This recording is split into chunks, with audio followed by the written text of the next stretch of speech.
तुम्हारी तस्वीर के सहारे मौसम कई गुजारे, मौसमी ना समझो पर इश्क को हमारे, नजरों के सामने मैं आता नहीं तुम्हारे, मगर रहते हो हर पल मंजर में तुम हमारे।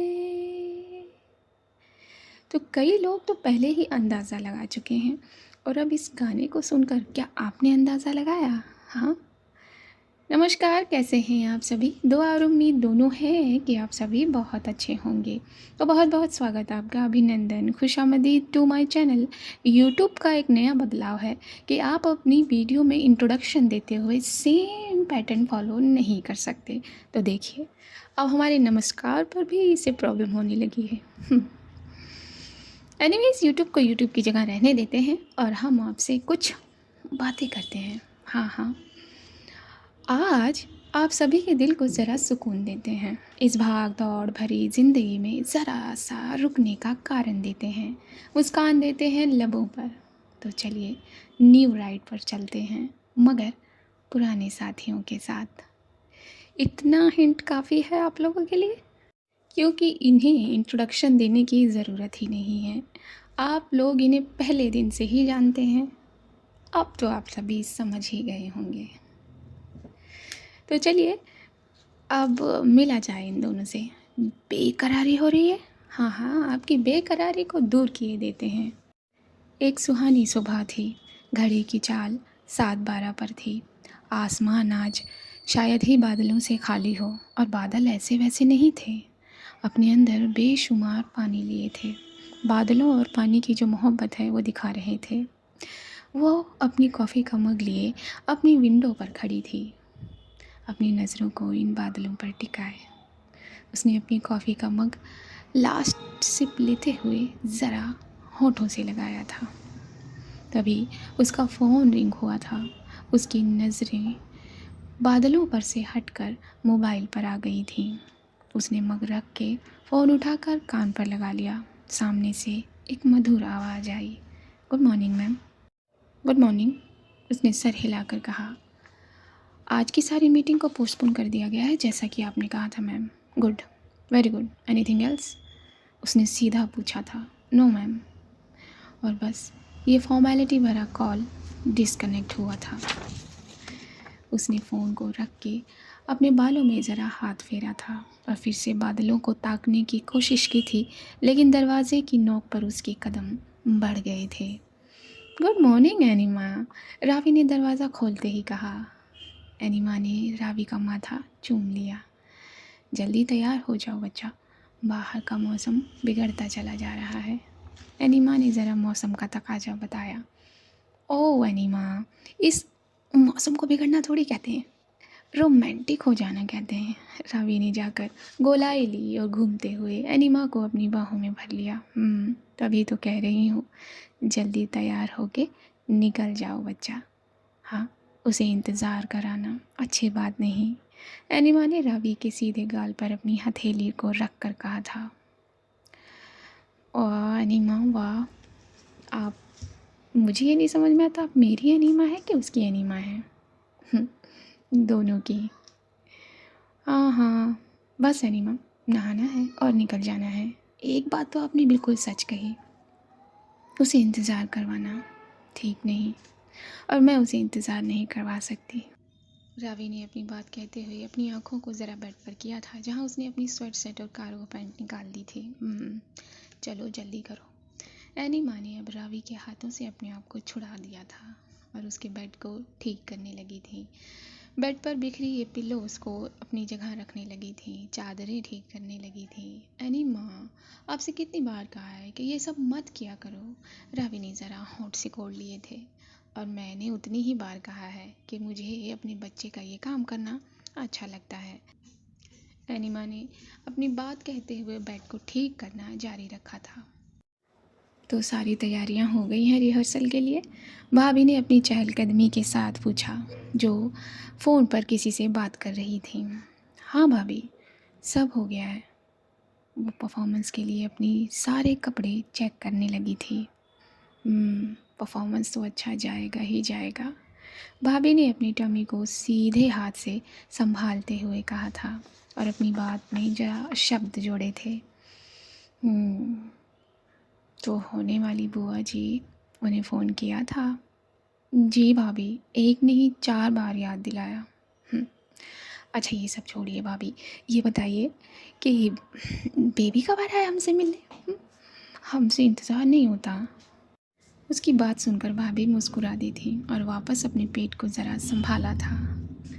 आसार तो लग रहे हैं कि बस बहुत जल्दी है इन्हें। अपनी सांसों को थाम लिया था भाभी ने और इसी तरह इन दोनों के बीच की बातें ज़रा आगे हुई थी। रावी फट से सीढ़ियों से उतरने लगी थी और अपनी वॉच को बांधने लगी थी। एनिमा, आई एम गोइंग, उसने पुकारते हुए कहा। रुको रुको बच्चा। एनिमा फट से अपने हाथ में एक टिफ़िन लेते हुए इसकी तरफ आई थी। रावी के पास आकर अपनी बात आगे की थी उन्होंने। ये लेते जाओ बच्चा, उसे भी खिला देना, अपने हाथों से खिलाना। ओके एनिमा, जैसा आप कहो, मैं निकलती हूँ वरना वो मेरी जान निकाल देगी। ये कहते हुए रावी ने अपने कदम आगे बढ़ा दिए थे। ज़रा जल्दी जल्दी वो बाहर की तरफ चलने लगी थी। बीच में ही जो ड्राइवर खड़ा था उसे आंखों से इशारा किया था तो ड्राइवर भी रावी के कदमों के पीछे हो लिया था।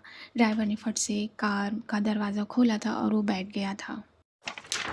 बारिश झमाझम हो रही थी। इतनी ही देर में न जाने कितनी बूंदें इन दोनों के ऊपर पड़ गई थी। ड्राइवर ने गाड़ी को स्टार्ट कर दिया था। अब ये आगे बढ़ गए थे। क्या ये बारिश कम नहीं होगी? होप वहाँ न हो रही हो बारिश। रावी ने खिड़की से बाहर ऊपर की तरफ आसमान को देखा और अपनी बात कही। नज़रें आसमान से हटाकर उसने अपनी नज़रें अपने सेलफ़ोन पर की। सेलफ़ोन की स्क्रीन को उजागर किया और वॉलपेपर ज़रा जगमगा गया। और फिर रावी ने अपनी बात को आगे किया। 7 months, 23 days, 4 hours, 34 seconds. It's been since I touch you, my love. अपनी बात कहकर उसने एक लंबी सांस भरी और अपने ही सेलफ़ोन के वॉलपेपर को रावी ने गहरी निगाह से देखा। इनकी कार एयरपोर्ट की तरफ बढ़ गई थी। 2 कदम जल्दी जल्दी आगे बढ़कर एक दरवाज़ा खोल चुके थे। काजू, सब रेडी है ना? दरवाज़ा खोलते ही अंजलि ने कहा, आंखों को नचाते हुए। आपसे कितनी दफ़ा कहा है कि आप हमें काजू मत कहा कीजिए, आप क्यों नहीं मानती हैं? उसने अपनी गर्दन को तिरछा करके आंखों को बड़ा करके अंजलि से अपनी बात कही थी। क्या करूं मैं, तू है ही इतनी क्यूटी पाए कि काजू ही निकलता है। अंजलि ने अपनी बात कहते हुए जाकर उसके गालों को खींच लिया था और अपनी बात को आगे किया था। चल चल चल, ये सब छोड़, काजू बादाम तो चलता रहेगा, लेकिन जल्दी जल्दी पहुँच, धवन का फ़ोन 2 बार आ चुका है मेरे पास। अच्छा ठीक है, चलिए। और ये दोनों यहाँ से आगे की तरफ अपने स्टेप बढ़ा चुके थे। गाड़ी एयरपोर्ट पर पहुंच गई थी। सिक्योरिटी चेक रावी का हो चुका था। ये बारिश की वजह से कहीं फ़्लाइट डिले ना हो जाए। नहीं नहीं नहीं, ऐसा मत होने देना महादेव, अपने मन में ही प्रार्थना करती नज़र आई थी रावी। तभी फ़्लाइट का अनाउंसमेंट हो गया था और सामने लगे इन्फो बोर्ड पर भी फ़्लाइट की पूरी जानकारी दे दी गई थी। रावी ने एक राहत वाली सांस ली थी। कॉलेज के परिसर से ज़्यादा ऑडी में हलचल थी। बैक स्टेज में तो क्या तूफ़ान मचा हुआ था। कोई इधर अपनी स्टफ़ लेकर तो कोई उधर अपनी स्टफ़ लेकर ना जाने क्या अरेंज करने की कोशिश कर रहा था। ऑडी की सारी सीटें लगभग बुक्ड थीं। तालियों से रह रह कर ये ऑडी गूंज जा रहा था। आज एनुअल फंक्शन था जिसमें आखिरी सत्र के विद्यार्थियों को विदाई दी जा रही थी। काफ़ी सारे प्रोग्राम आज रखे गए थे जो एक के बाद एक चलने लगे थे। इनमें से काफ़ी मुकम्मल भी हो गए थे। उसकी निगाहें बस बार बार अपने फ़ोन की स्क्रीन पर जा रही थी जो जलने का नाम ही नहीं ले रही थी। इसलिए उसकी भवें सिकुड़ आई थीं। कहाँ हैं आप? क्या आप नहीं आएंगे? नहीं नहीं, ये नहीं हो सकता। ये उसने अपने मन में कहा था, और जो एक्सप्रेशन उभर आए थे उसके चेहरे की लकीरों पर, वो धवन भांप गया था। क्या हुआ? हाँ, क्यों परेशान हो रही है? अरे तेरा परफॉर्मेंस एकदम फाड़ू होने वाला है, सो डोंट वरी। हाँ हाँ। तभी उसके फ़ोन की स्क्रीन उजागर हो गई थी। शिवी, ये कहते हुए उसके लबों ने मुस्कान खींची। वो शिवी का मैसेज था। फट से अपनी मुस्कान खींचते हुए उसने वो मैसेज ओपन कर दिया। उस मैसेज के वर्ड्स थे, हे ब्यूटीफुल गर्ल, सॉरी मैं थोड़ा बिज़ी थी लेक्चर में। मैंने तुझे बताया था ना, यहाँ के जो प्रोफेसर हैं ना कितने हॉट हैं, कितने, मैं बता। अरे ये सब छोड़, मेरी बातें तो होती रहेंगी। वो पहुँची कि नहीं पहुँची? हाँ, डोंट वरी, अगर पहुँची नहीं है तो पहुँच जाएगी। और मुझे बेस्ट ऑफ लक कहने की तो ज़रूरत है नहीं, क्योंकि मुझे तेरा परफॉर्मेंस अच्छे से याद है, और ये परफॉर्मेंस उससे भी हाई लेवल का होगा। आफ्टर ऑल आज बारिश की थीम है ना तेरे पास। अच्छा, बहुत सारे वर्ड्स लिखने हैं, लेकिन क्या करूँ, लेक्चर में जाना है। मैं कॉल करूँगी, और हाँ, तुम दोनों साथ रहना। अभी के लिए बाय। शिवी का मैसेज पूरा हो गया था। 7 समंदर पार से शिवी का मैसेज भी आ गया। और आप कहाँ हैं? उसकी भवें झुक आई थी। चल चल चल, तू तैयार हो ना, तैयार होना शुरू हो जाना। अब कब से शुरू होगी तू? अंजलि ने आकर हड़बड़ी मचाई थी। उसके पीछे पीछे ग्रुप के मेंबर भी आ गए थे, जो लगभग लगभग तैयार हो गए थे। हाँ हाँ हाँ, जल्दी कर यार, ला ये मैं लगा देती हूँ। ये कहते हुए ग्रुप के मेंबर्स ने ज़रा लिपा पोती का सामान उठा लिया था। रावी की फ़्लाइट लैंड हो चुकी थी। उसने अपनी घड़ी को देखा। ओह, मैं पहुंच तो जाऊंगी, हाँ हाँ ऑब्वियसली पहुंच जाऊंगी। अपने आप से ही सवाल करके अपने आप को ही उसने जवाब दिया था। अंदर की जो भी फॉर्मेलिटी थी एयरपोर्ट की, वो पूरी कर चुकी थी। अब वो एयरपोर्ट के परिसर के बाहर आने लगी थी। बाहर आते ही उसकी नज़र आसमान पर गई, फिर ज़मीन पर गई। ये आसमान और ज़मीन की मोहब्बत साफ साफ दर्शा रही थी कि कितनी बारिश हो रही है यहाँ। यहाँ भी बारिश? ओह नो, नहीं नहीं नहीं। रावी के कंधे ये देखकर और ये कहकर झुक से गए थे। वो टैक्सी लेन की तरफ बढ़ी थी। टैक्सी, हाथ से इशारा किया था। एक टैक्सी आकर रुक गई थी। Where to go? Taxi driver ने पूछा। उसके शब्दों में एक साउथ टच था। हाँ हाँ, ये चेन्नई जो था। एयरपोर्ट परिसर की छत के नीचे ही खड़ी थी रावी। आईआईटी? रावी ने फट से कहा। Yes sir, wait. ये कह के वो ड्राइवर अपनी कार से उतरा और रावी का बैग लेकर उसने दौड़ते हुए डिक्की में डाल दिया।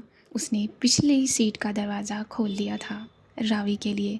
Thanks, but I will sit in the front, Ravi ने कहा था। उसके कहते ही उसने वो दरवाज़ा जल्दी से बंद करके और फ्रंट वाला दरवाज़ा खोल कर वो घूम कर आकर फट से अपने बालों से पानी झटकते हुए ड्राइविंग सीट पर बैठ गया था। रावी ने जब एयरपोर्ट की शेड को छोड़ा तो अपने सर पर लगातार बरसती हुई बूंदों को अच्छे से महसूस किया। वो फट से जाकर सीट पर बैठ गई। उसने दरवाज़ा बंद कर लिया। ड्राइवर ने कार को स्टार्ट कर दिया था। कार के वाइपर्स चलने लगे थे। इस टू फार? रावी ने अपने बालों से पानी को झटकते हुए पूछा था। नॉट मच, ड्राइवर ने जवाब दिया और अपनी बात को आगे किया। This is about 30 minutes if there is not much traffic, and there will be traffic because it's raining.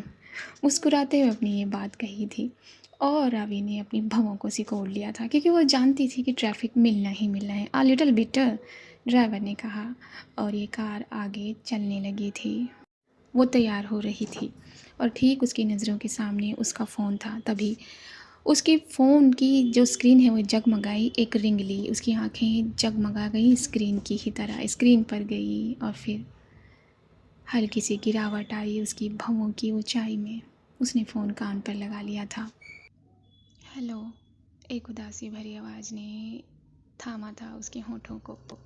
अरे, अगर क्वीन इस तरह साउंड करेगी तो परफॉर्मेंस रॉकस्टार वाली कैसे होगी?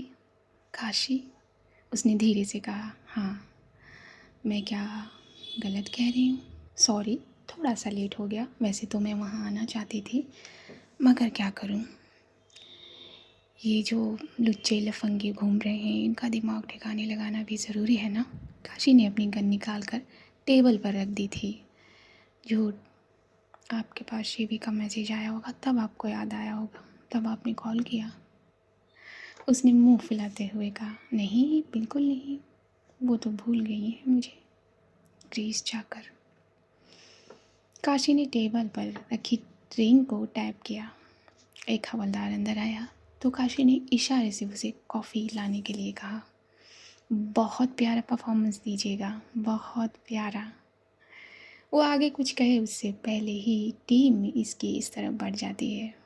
तैयार हो गई ना तू? अरे यार ये तो ये रह ही गया, कितनी बार तुझे कहा फ़ोन छोड़ ना। अंजलि ने फ़ोन उसके कान से निकाल कर सामने रख दिया। चल चल चल जल्दी कर। और ये सब थोड़ा आगे की तरफ इस रूम से बैक स्टेज से निकलने के लिए तैयार होने लगे थे। कैब से उतर कर अपना बैग आगे खींचते हुए वो अपने सर को भिंगाते हुए अंदर की तरफ बढ़ी थी। वो अपने कदम जल्दी जल्दी बढ़ाए आगे चलती चली जा रही थी, तभी गार्ड ने उसे रोक लिया। गार्ड के रोकने पर रावी ने वजह पूछी तो उस गार्ड ने बताया कि बिना इनविटेशन के कार्ड के देखे बगैर वो किसी को अंदर जाने नहीं देंगे, अलाउड ही नहीं है। रावी ने फट से अपना फ़ोन निकाला, इनविटेशन के पीडीएफ को खोला और अपनी फ़ोन की स्क्रीन को गार्ड के चेहरे के आगे कर दिया और गार्ड ने जाने की अनुमति दे दी। रावी ने गार्ड के कैबिन में ही अपना ये बड़ा ट्रॉली बैग रख दिया था। अंदर वो कहाँ लेती हुई जाती, बस उसने अपने सीने से उस बैग को लगाया हुआ था जो एनी माँ ने उसे दिया था वहाँ।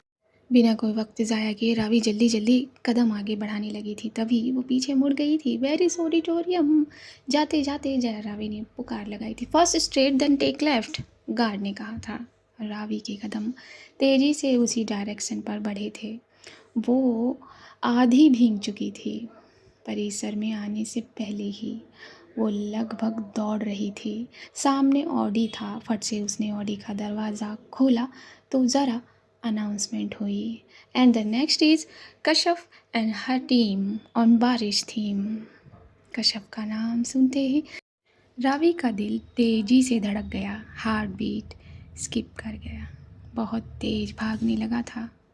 एक दो भागती हुई आई थी, ऊपर से पहुंच गई थी अपनी जान के पास। ऊपर से उसका नाम गूंज गया था इस पूरे ऑडिटोरियम में। वो ऑडी के ऊपर के हिस्से में बढ़ने लगी थी। अंधेरा हो गया था क्योंकि परफॉर्मेंस शुरू होने से पहले ज़रा लाइट्स को डिम कर दिया गया था और रावी आगे बढ़ती चली जा रही थी। कोई सीट ढूंढ रही थी खाली, लेकिन मिल ही नहीं रही थी। मगर वो ऊपर जाना चाहती थी, ऊपर से देखना चाहती थी अपनी कश्यप को। तभी उसके कानों में म्यूज़िक बजा। म्यूज़िक बजते ही उसके लब मुस्कुराए। उसने अपने कदमों को आगे रखा और फिर उस सॉन्ग के कुछ अल्फाज उसके कानों में पड़े। थम के बरस, और रावी के कदम वहीं थम गए। वो मुड़ी और उसने सामने कश्यप को पाया। ठीक वैसा ही लहंगा पहना हुआ था उसने जैसा उस दिन कॉलेज के परफॉर्मेंस में पहना था। रावी खड़ी की खड़ी रह गई। फिर से उसके कानों में म्यूज़िक गया और फिर से उसका वो कांटेक्ट टूटा कश्यप से। लेकिन उसने अपनी नज़रों को हटाया ही नहीं। जहाँ वो खड़ी थी वहीं ऑडिटोरियम की सीढ़ियों पर ही वो बैठ गई थी। सीट पर बैठती तो शायद कश्यप की नज़र उस पर पड़ भी जाती, लेकिन यहाँ तो शायद बिल्कुल नहीं पड़ेगी। हाँ, रावी ज़रूर कश्यप को पूरा का पूरा देख पा रही है, पूरा स्टेज दिखाई दे रहा है, लेकिन स्टेज से ये जगह देख पाना और परफॉर्मेंस के दौरान ज़रा मुश्किल है, बहुत मुश्किल है। उसने अपने स्टेप आगे बढ़ा दिए थे गाने के बोल पर। चेहरे के भाव तो उसने परफॉर्मेंस के हिसाब से कर लिए थे, बदल दिए थे, मगर आँखों में सब कुछ बयां हो रहा था। विरह, इंतज़ार, प्यार, नाराज़गी, गुस्सा, शिकायत, सब कुछ एक साथ कश्यप अपनी आँखों में लिए अपने लहंगे को ज़रा घुमा रही थी। और फिर इस गाने के लफ्ज़ गूंजे थे इस ऑडिटोरियम में। थम के बरस, वो ज़रा थम के बरस, हाँ थम के बरस, ओ ज़रा थम के बरस, मेरा महबूब आने वाला है। दूर से आएगा भीग जाएगा वो, थम के बरस, ओ ज़रा थम के बरस, मेरा महबूब आने वाला है। ये सारे लिरिक्स सुनकर रावी मुस्कुरा दी थी। उसका दिल जैसे कशफ के कदमों के साथ नाच रहा था। कशफ ने अपनी मुद्राओं से ये सारे लिरिक्स दर्शा दिए थे और फिर ये म्यूज़िक बज रहा था और उस म्यूज़िक पर वो घूम रही थी। तभी रावी ने अपने आप को ज़रा सीट के पीछे छुपाया था कि कहीं कशफ की नज़र उस पर न पड़ जाए और कशफ की वो शिकायत, हाय, उसकी आंखों से साफ साफ देखी जा सकती थी। तभी इस गाने के अगले अल्फाजों पर अपनी मुद्राएं दिखाने के लिए कशफ तैयार हो गई थी। ये माना बरसने की रुत है तेरी, ऐ सावन मगर है गुजारिश मेरी, मुश्किल से आई मिलन की घड़ी, चमक ले गरज ले लगाना झड़ी, दिल पे मेरे तू ज़रा खा ले तरस, हाँ दिल पे मेरे तू ज़रा खा ले तरस, ओ मेरा महबूब आने वाला है। दूर से आएगा भीग जाएगा वो, थम के बरस, ओ ज़रा थम के बरस। जैसे कि एक एक लफ्ज़ कशफ ने खुद लिखे हों और ये बारिश, ये जो बाहर बूंदें गिर रही है, उनसे ये गुजारिश कर रही है कि मत बरस भाई, मेरी रावी आने वाली है। यही सब सोच कर रावी के लब न जाने कौन सा धनुष ले जाना चाहते थे, मुस्कुराते हुए, जैसे वो अभी दौड़ कर जाए और कश्यप को अपनी बाहों में भर ले, चूम ले उसके हर एक अंग को। उसका दिल इतना बेचैन हो रहा था। तभी कश्यप ने फिर से उस गाने के बोल को अपने हाथों से दर्शाना शुरू किया। मैं सजदाज के कब तक करूं इंतज़ार, तू बूंदों के अब रोक ले बौछार, ये माथे की बिंदिया ये कजरे की धार, है मेरी मोहब्बत का पहला सिंगार। 16 बरस की हुई अब के बरस, मैं 16 बरस की हुई अब के बरस, ओ मेरा महबूब आने वाला है। दूर से आएगा भीग जाएगा वो, थम के बरस, ओ ज़रा थम के बरस। कश्यप ने कितनी खूबसूरती से अपनी विरहा यहाँ जताई, कितनी खूबसूरती से उसने बता दिया कि वो कितना इंतज़ार कर रही है, क्या क्या किया उसने। और ये सब सुनकर तो रावी के दिल का हाल इन बारिशों से भी तेज पागल हो रहा था। रावी तो समझ गई थी इशारे जो कश्यप इन लफ्ज़ों के द्वारा बता रही थी। और फिर कश्यप की इस पूरी टीम ने ज़रा म्यूज़िक पर थिरकना शुरू किया, गोल गोल सर्कल लेकर। फिर से उन्होंने कश्यप को छुपा लिया और फिर कश्यप को उजागर भी कर दिया वही स्टेप लेकर। अब ज़रा कश्यप इल्तिजा करती नज़र आई थी। कैसे? तू चाहत से वाकिफ अगर है तो सुन, मेरी तरह एक सनम तू भी चुन, पड़ेगा मोहब्बत से जब वास्ता, ए बादल तू बदलेगा फिर रास्ता, जा रे कहीं ओ कहीं जम के बरस, जा जा रे कहीं ओ कहीं जम के बरस, ओ मेरा महबूब आने वाला है। दूर से आएगा भीग जाएगा वो, थम के बरस, ओ ज़रा थम के बरस, मेरा महबूब आने वाला है।